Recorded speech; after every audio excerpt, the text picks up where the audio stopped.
YCP ప్రభుత్వం నాడు నేడు పథకం ద్వారా ప్రజలకు ఎంతో మేలు చేశామని చెప్తుందని మీ అభిప్రాయం ఏంటి? ఒకటి, జగన్మోహన్ రెడ్డి గారు మీరు నాడు నేడు అంటారు ప్రతి ఒక్క మాటకి. మీరు మాటికొస్తే సంక్షేమం ఇచ్చాం, ఇవి ఇచ్చాం, అవి ఇచ్చాం అని చెప్పి నోటి మాటలు చెప్తున్నారు కదా జగన్మోహన్ రెడ్డి గారు. గౌరవ ముఖ్యమంత్రి వర్యులు, మీకు సూటిగా మేము అడుగుతూ ఉన్నాం. కొన్ని తెలుగుదేశం పార్టీ హయాంలో సంక్షేమానికి ఖర్చు చేసింది మొత్తం బడ్జెట్లో 19.15% ఖర్చు చేశారు. మీ హయాంలో ఎందుకు 15.80% మాత్రమే చేశారు? ఇదేనా నాడు నేడు అంటే? తెలుగుదేశం పార్టీ ఏమో 20% దాకా చేస్తే దాదాపు మీరు కేవలం 15% చేశారు. ఇక్కడ ఎవరు ఎక్కువ సంక్షేమం ఇచ్చినట్టు? తెలుగుదేశం పార్టీనే కదా. ఈ విధంగా తెలుగుదేశం పార్టీ ఎక్కువ సంక్షేమం ఇచ్చిందంటే మీరు విఫలమైనట్టే కదా ముఖ్యమంత్రి వర్య. అదేవిధంగా ఫీజు రియంబర్స్మెంట్ తెలుగుదేశం పార్టీ హయాంలో తెలుగుదేశం పార్టీ దిగిపోయే నాటికి రాష్ట్రం మొత్తం మీద 16 లక్షల మంది యువతకి లబ్ధి చేకూరింది. నీ హయాంలో 2024 జనవరి నాటికి కేవలం 8 లక్షల మంది మాత్రమే ఇచ్చారు. అంటే మీరు విఫలమైనట్టే కదా. అదేవిధంగా విదేశీ విద్య తెలుగుదేశం పార్టీ హయాంలో 4923 మందికి న్యాయం చేశారు. నీ హయాంలో కేవలం 116 మందికి, అది కూడా మొదటి 3 ఏళ్ళు ఎవ్వరికి ఇవ్వలేదు. అంటే నువ్వు సంక్షేమం ఇవ్వనట్టే కదా జగన్మోహన్ రెడ్డి. అదేవిధంగా డిఎస్సీల ద్వారా తెలుగుదేశం పార్టీ 2014 నుంచి 19 వరకు కేవలం 2 డిఎస్సీల్లో 17,591 పోస్టులు ఇచ్చింది. నువ్వెన్ని పోస్టులు ఇచ్చావు జగన్మోహన్ రెడ్డి? గుండు సున్నా ఇచ్చావు డిఎస్సీ పోస్టులు. అదేవిధంగా 0 వడ్డీకే డ్వాక్రా రుణాల పరిమితి తెలుగుదేశం పార్టీ హయాంలో ప్రతి అక్క చెల్లెమ్మలకు 5 లక్షల వరకు ఇచ్చారు. నీ హయాంలో ఎందుకు 3 లక్షలకు పరిమితం చేసావు? దాన్ని 2 లక్షలు తెలుగుదేశం పార్టీలో ఇచ్చిన దానికంటే 2 లక్షలు తగ్గించావు. అదేనా నీ సంక్షేమం? అదేవిధంగా పెళ్లి కానుకలు తెలుగుదేశం పార్టీ హయాంలో 98,902 మందికి ఇస్తే నువ్వు అది తెలుగుదేశం పార్టీ ఒక్క సంవత్సరంలోనే 2018-19లో మాత్రమే 98,902 మందికి ఇస్తే నువ్వు 5 ఏళ్లలో కలిపి ఎంతమందికి ఇచ్చావు? 56,000. అంటే తెలుగుదేశం పార్టీ ఒక్క సంవత్సరంలో ఇచ్చిన దాంట్లో సగం కూడా నువ్వు 5 ఏళ్లలో ఇవ్వలేదంటే నువ్వు ఏ విధంగా ఉన్నావు అర్థం చేసుకో. ముఖ్యమంత్రి సహాయ నిధి కింద తెలుగుదేశం పార్టీ హయాంలో 1,523 కోట్లు ఖర్చు. అదేవిధంగా 2,23,211 మందికి లబ్ధి చేకూరింది. నీ హయాంలో కేవలం 129 కోట్లు మాత్రమే ఖర్చు పెట్టావు. మిగతా సొమ్మంతా ఎవరు జోబీలోకి వెళ్ళిందయ్యా జగన్మోహన్ రెడ్డి? సమాధానం చెప్పు. అదేవిధంగా బీమా తెలుగుదేశం పార్టీ అన్నా క్యాంటీన్లు తెలుగుదేశం పార్టీ హయాంలో 7.25 కోట్ల మందికి ఆహారం అందించారు. నీ హయాంలో అన్నా క్యాంటీన్లు మూసేసి గుండు సున్నా నువ్వు చేసింది. ఇంకొకటి, తెలుగుదేశం పార్టీ హయాంలో 12 లక్షలకు పైగా ఇల్లు కట్టిస్తే నీ హయాంలో ఒక్క ఇల్లు కట్టి లేకపోయావు. ఇది నీ అసమర్థత.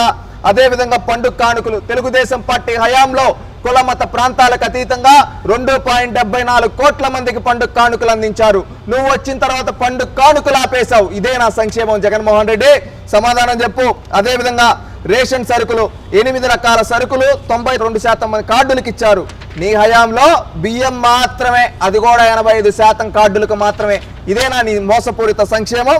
అదేవిధంగా తెలుగుదేశం పార్టీ హయాంలో అదనంగా 20 లక్షల పింఛన్లు మంజూరు చేశారు. నీ హయాంలో ఎన్నయ్యా? కేవలం 12 లక్షలే. ఉన్నవి కూడా తీసేశావు. ఇదేనా?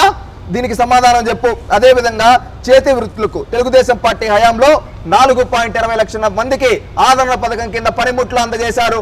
నీ హయాంలో ఆ పథకాన్ని రద్దు చేశావు. దీనికి సమాధానం చెప్పయ్యా జగన్మోహన్ రెడ్డి. ఎస్సీ ఎస్టీలకు 100 యూనిట్ల వరకు ఉచిత విద్యుత్ తెలుగుదేశం పార్టీ ఇచ్చింది. ఆ విధంగా 46.47 లక్షలకు ఇళ్లకు తెలుగుదేశం పార్టీ ఇస్తే నీ హయాంలో కేవలం 26 లక్షల ఇళ్లకు ఇచ్చావు. అదేనా సంక్షేమం జగన్మోహన్ రెడ్డి? కరెంటు బిల్లులు పేదలకు నెలకు ఒకప్పుడు 200 వస్తే నీ హయాంలో 600కు పైగా వస్తా ఉంది బిల్లు. ఇదేనా? సమాధానం చెప్పు జగన్మోహన్ రెడ్డి.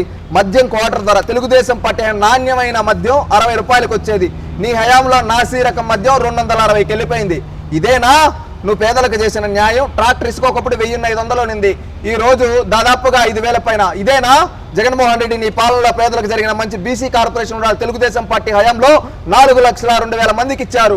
నీ హయాంలో గుండు సున్నా, ఎవ్వరికి ఇవ్వాల. ఒక్క బీసీ సోదరుడికి కూడా నువ్వు లోన్లు ఇప్పలేకపోయావు. అది నీ అసమర్థత. తెలుగుదేశం పార్టీ హయాంలో 4 లక్షల మంది పైగా ఇస్తే నీ హయాంలో ఒక్కరికి కూడా ఇవ్వలేకపోయావంటే నీ అసమర్థత ఏంటో ఒక్కసారి గుర్తు చేసుకో. బీసీ సోదరులారా ఆలోచించండి. తెలుగుదేశం పార్టీ హయాంలో మన బీసీ సోదరులకు లోన్లు ఇస్తే ఈ జగన్మోహన్ రెడ్డి ఆపేశాడు చేతగాని వ్యక్తి. అదేవిధంగా ఎస్సీ కార్పొరేషన్ రుణాలు తెలుగుదేశం పార్టీ హయాంలో 4 లక్షల మందికి ఇస్తే ఈ జగన్మోహన్ రెడ్డి హయాంలో ఎంతమంది కన్నా ఇచ్చింది?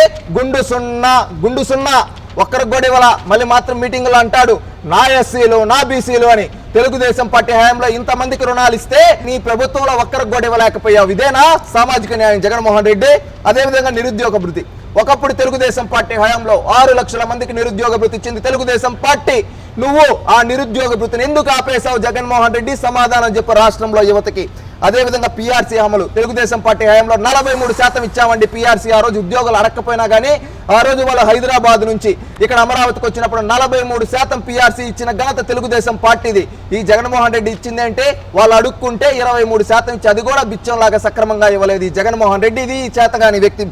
అదేవిధంగా అంగన్వాడీలకి జీతాల పెంపు తెలుగుదేశం పార్టీ హయాంలో 6,300 రూపాయలు పెంచింది తెలుగుదేశం పార్టీ. ఈయన వచ్చిన తర్వాత ఏంటి తెలుసా?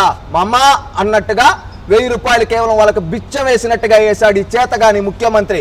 ఇక్కడ చూసుకుంటే ఏ రంగంలో చూసుకున్నా జగన్మోహన్ రెడ్డి గారి హయాంలో ఏ మాత్రం పురోగతి కనిపించడం లేదు. అంతా ఏమంటే అగమ్య గోచరంగా మారింది. ఒకప్పుడు తెలుగుదేశం పార్టీ హయాంలో బీసీలకి ఎస్సీలకి అదేవిధంగా లోన్లు ఇవ్వడం అదేవిధంగా సంక్షేమ పథకాలు స్టార్ట్ ఇవన్నీ తెలుగుదేశం పార్టీ చేస్తే ఈ జగన్మోహన్ రెడ్డి చేతగాని వ్యక్తి రాష్ట్రాన్ని సంక్షేమం అని పెట్టి సంక్షోభంలోకి నెట్టేశాడు. తెలుగుదేశం పార్టీ హయాంలో దాదాపుగా 20% సంక్షేమానికి ఖర్చు పెడితే ఈ జగన్మోహన్ రెడ్డి కేవలం ఖర్చు పెట్టేది 15%. అది కూడా ఏదో తన పేరుకు మాత్రమే. ఆలోచించండి రాష్ట్ర ప్రజలారా. మే 13వ తేదీ గుర్తుపెట్టుకోండి. మే 13వ తేదీ మనం గుర్దబోయే ఓట్లు తెలుగుదేశం పార్టీకి పడాలి. అదేవిధంగా మనం కొట్టబోయే దెబ్బ జగన్మోహన్ రెడ్డి రాష్ట్ర రాజకీయాల్లో కనపడకుండా ఉండే విధంగా దెబ్బ కొట్టాలి. ఆలోచించండి ఆంధ్రులారా. రాష్ట్ర భవిష్యత్తు కోసం ఇక్కడ కులం ముఖ్యం కాదు, మతం ముఖ్యం కాదు, ప్రాంతం ముఖ్యం కాదు, రాష్ట్రం ముఖ్యం. రాష్ట్రం గెలవాలి. కుల మతాలకు అతీతంగా రాష్ట్ర భవిష్యత్తు కోసం రాష్ట్ర ప్రయోజనాల కోసం ఓటేయండి మే 13వ తేదీ.